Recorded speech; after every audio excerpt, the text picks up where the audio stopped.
Hello and welcome back, ladies and gentlemen, and it's so good to see you all once again. So, allow me to get to a little bit straight to business, shall we?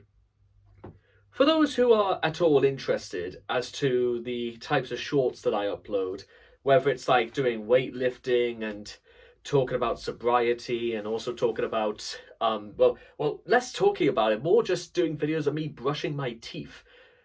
I'm going to explain to you all a little bit what this is all about. And this is a little bit more specifically towards new viewers and those who've recently stumbled upon and decide to be daily reminded, if you will, about my exploits and just the things I do. Hi.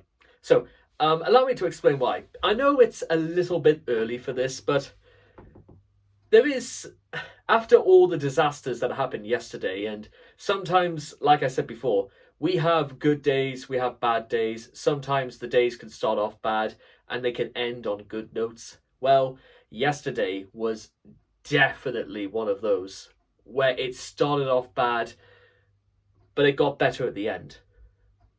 And today has also started off bad, but it's got better as the day's gone on, if that makes sense. Now, with all that being said, let me introduce you all, ladies and gentlemen, to something that I only, with about less than 30 days to go of this year, there is something coming up at the very end, actually the beginning of the new year, that I want you guys to I want to show you guys, and that is New Year's resolutions. I know some people say it's a little bit old hat to talk about resolutions, even this early, let alone when it actually does happen. But let me put it to you guys like this: it's the start of a new year, a new beginning, the chance to make things right once again, to try and aspire to do new things and to become new people. And you know what? You don't need to wait necessarily until the beginning of the new year to start. You could actually make a start right now. And usually, when these sorts of things do happen, I usually plan things out like quite far in advance, so it's like one less thing to worry about. You'll be surprised about just how many things you can actually get done in your life via careful and considerate planning. For example, yesterday I talked about how a whole year has gone by and I still have all the aerosols, all the shampoo, all the body gel. I even still have at least one roll-on deodorant from like 5 I bought on Cyber Monday last year. All, at least I'd say somewhere just under 65% of it is still here. And you want to know how I managed to manage all these things? I actually have a calendar put in place to which things I use. I'm not joking. It's a really radical little system. But usually, what I would do, thing that might be something like this in the back here. So usually, what I would do is that I would use L'Oreal Men Expert. This just so happened to be 5-in-1, but I would use this for my hair one day, or if I'm using the body gel out of it, here's just like a little way of how I do it. I cup my hand out, and you know how the palm of your hand sort of forms a little well? Because I have the innate advantage of having an extremely obviously receding hairline. Honestly, if my hair does not grow anymore by the time of my 28th, I'm literally just going to shave all of it off. There's no point in denying it. I think there's more hair on my top lip than there is on my head, and I think there's more. I think there's more hair on my top lip than there even is on my back. True story, but sign of the times, eh? You gotta be with the times or don't. You know what I mean? Anyway, so form a little well here. You squeeze for about maybe 2 seconds, very very moderate with a little bit of force. And the way you're supposed to do it is that you get the top part here, where you're most liable to pretty much get all of it out, because of course residue will still stick around to like the tops of the bottles anyway. It's just how it is. And so do that, and you get to work that way. And once that's done, if I was using the body gel that day, I would use one of these. Literally, you can pick these up 2 for £1 at Superdrug if you have a Superdrug's loyalty card. You know, hey, but that being said, I've used Superdrug mobile for the last 7 years. They said I was insane to use that network, but let me put it to you like this, guys. Unlimited texts, unlimited calls, unlimited data for £20 a month. And it's never once gone up once, and I've never had any complaints using it. And I've been using the service for 7 years. You also get probably the best reception out of any of the mobile providers currently in the UK, because nobody is ever going to say in public that they use Superdrug. Pretty shrewd, eh? Anyway, so like I was saying, same principle applies, just as much as like a well for like 2 seconds, get to work, and there you are. And I will tick the days off and stuff on stuff like that. And as a result of this, because what's the 250 milliliters just for the shampoo and stuff like that. But consider this, guys. For 250 milliliters in one bottle, I'm probably using somewhere about 10 millimeters of shampoo a day, and just that. So by the logic of this, I could probably keep a bottle going for, in theory, 25 to 26 days.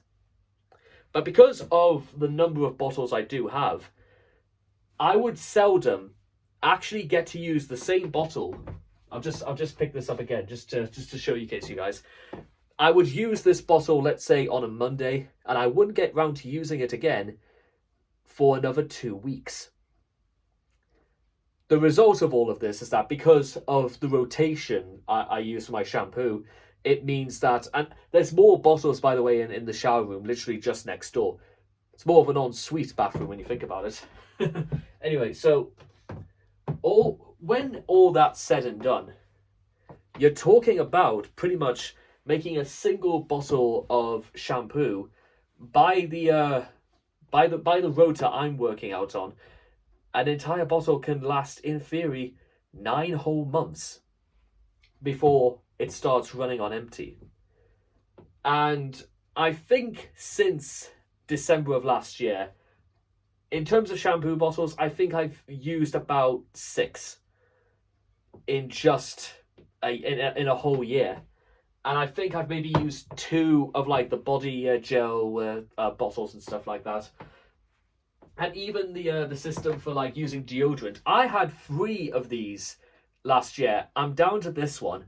But literally, all I do is up, 1, down, up, down.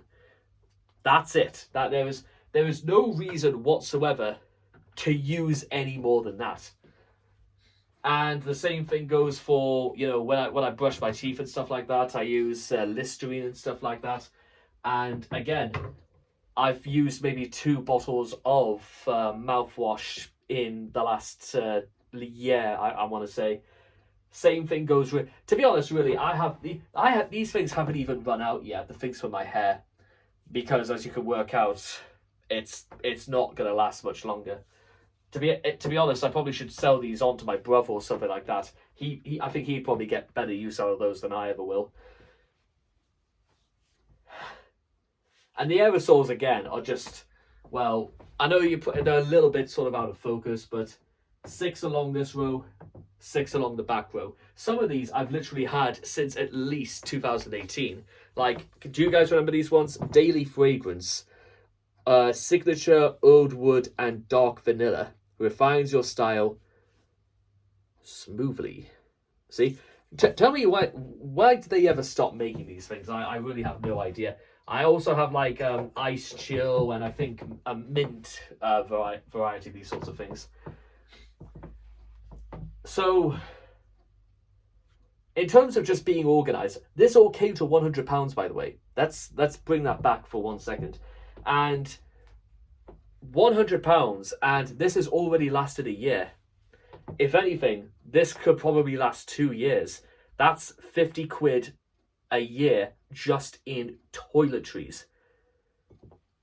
And I don't know about you guys, but you know what? The cosmetics market is actually really, really competitive.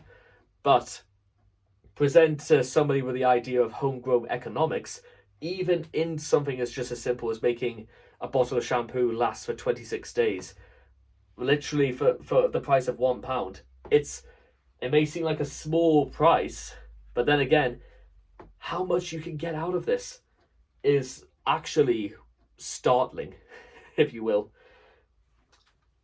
Of course, to do it, you're going to have to be a little bit frugal and a little bit shrewd in terms of where you find ways to cut costs. Now, I have, for the last 12 months, been very, very proud of the astuteness in which I can actually save money by doing this. However, just to get ready for 2026, we kind of have to work in slightly different ways, because if we were to take this almost like from a business mindset, if you will, I don't know why I'm choosing that of all things, but hear me out on this. From a business point of view, it's actually very, very good and very, very consistent to come up and find ways to cut costs, to not throw away money on things that you don't really need. Now, of course, we all know where this comes from. In fact, to be honest, this has, and one of the most key areas, for me at the very least, is the diet I'm on. Like, the very food I eat. That's kind of where it all starts. Because if you look at the most basic of principles, food, hygiene, whatnot, actually, to be honest, starting off by cutting out a lot of food probably makes sense. Like, true story, ladies and gentlemen, the diet I'm on right now is actually, it's largely homemade, because it's a very, very cost-effective economy. And just here's just a little bit of a sample, if you will, about the sort of diet I'm living on right now. Here's what I've spent my money on just today, just on food. Nothing. That's because what I usually do is that on Sunday nights I will buy those like 60 pence packets of fusilli pasta from Sainsbury's, dunk it in, boil it, and then fry it off with a very light pesto, some garlic, some Italian herbs, a little, which is largely rosemary, thyme, and stuff like that. Then what I would do is fry it off just as you like, and then divide the complements into two rather large, like pad thai Tupperware boxes. And the great thing about pasta is an incredibly versatile food stuff. Anyway, you can have it hot, you can have it cold, and guess what? I'm just as happy eating it cold as I am eating it hot, and that's for 2 whole days. And guess what? Because the portion sizes are quite big for the size of the Tupperware anyway. What it means is that literally I can have a little bit of it for breakfast, if you will, have a little bit for my lunch, and I could probably also have a little bit for my supper if I wanted.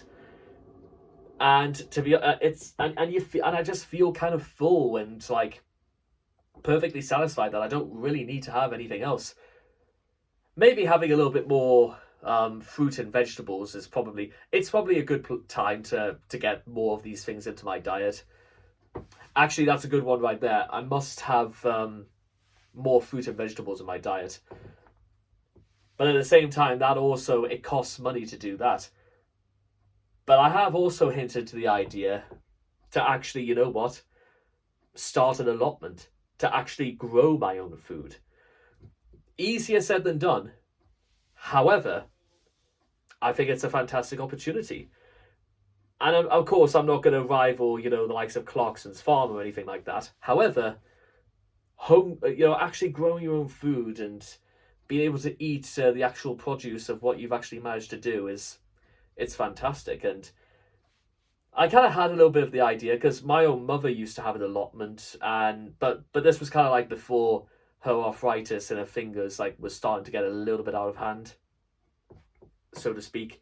So yeah, honestly, given the opportunity, I think I absolutely would do a little allotment of my own. Or at the very least, it seems like a good fit. It seems like a good economics lesson to actually learn how to produce your own food and literally eat it for nothing, apart from maybe the price of the seeds. But then again, if all goes well, I can actually use the seeds of what I have and get to put it straight back into the earth. It's actually a very, very attractive idea the more and more you think about it. Now, whilst that's something I'm probably going to look into, and I think I should, to be fair. It does raise the question, however, of, well, I could going back to the whole thing about the pasta, the price of everything I needed to cook it, everything that's, the fact that I can make it last for 2 days and stuff like that. I think the actual retail value for putting everything together, I think it's about £2 a day, and £2 to actually last a grown 27-year-old man for just one portion of the pasta for £2, just to get me through an entire day. That is actually, when you stop to think about it, genius in some way. Because of recent times, I've had a little bit of a distaste for food. A lot of it just kind of tastes the same, looks the same, and it comes out the other end all the same. So I've kind of struggled to resonate with myself in terms of why do people need to be so picky about stuff like this? Why not just, eat it, put it in your mouth, chew, swallow, get on with it? I think if given the choice, I think I would, to be honest, I'm not even too sure if I would even go out to like an expensive restaurant or anything like that if I actually had money to spend. I don't think I would do that like anymore. I think I'd rather save all the money I get and probably invest in maybe another tenth of an like a one even 1/100th of an acre, and do a little field that would be just right for growing potatoes or parsnips or some sort of root vegetable of some sort. I think that's a little bit more cost effective than, because that's the sort of thing that can keep you going for goodness knows how long. Whereas, how far can a well done ribeye steak really get you? I do like a well done ribeye steak, don't get me wrong, but given the current circumstances, you kind of have to, you do begin to like rethink your lifestyle and whatnot. And I think that's kind of what this is all leading up to. It's a very, very different change in lifestyle. It's learning to appreciate that money doesn't grow on trees, and actually, you can make your trees last for thousands of years if you know how to look after it. If you feed it right, you water it, enough sunlight, enough nurturing, and probably lay some compost around and stuff like that. I heard it's fantastic for like orchards and whatnot. I think that would be a really, really cool idea. Now, that's sort of where I kind of want to like cut it off here, because I wanted to let people know out there that I am, whilst Christmas is only a few weeks away, I wanted to make it known to the world, if you will, that as much as I'm looking forward to the holiday season, I'm also going to be thinking ahead. In fact, because once days turn into weeks, weeks turn into months, months into years, desire turns into anger, anger turns into envy, and then envy turns into a plan. And quite frankly, in order to make the vision of a better world a reality, you have to start planning, and you have to start acting upon the plans you create. So, you know what? let's reconvene in about a week's time, and I might do a very long form video about resolutions, because I think I'm ready to lay down the law about not just what I'm going to do, but what I'm going to achieve next year. It gives me something to look forward to. It gives me something to aim for, because you know what? There's still so much to do, and there's still so little time to do it. However, the time to start things is now. You know, you can't see me and all that. And with all that being said and done, I will see all of you guys again next time. Thank you.